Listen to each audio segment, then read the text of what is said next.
Hello, I'm Bishop John Howard.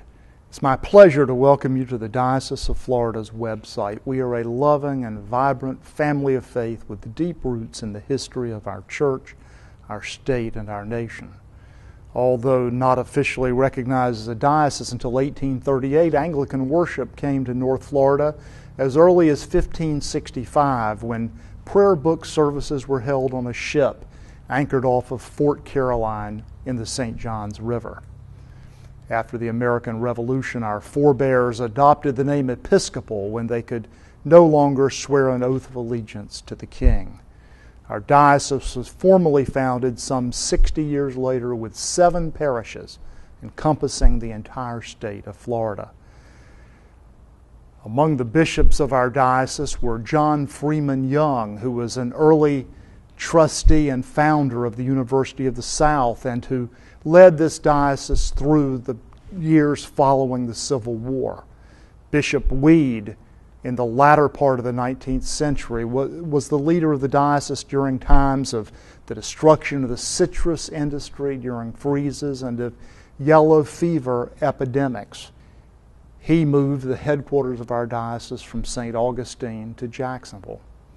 Diocese continued to blossom, root and branch. Bishop Weed eventually presided over the creation of a second Florida diocese in South Florida.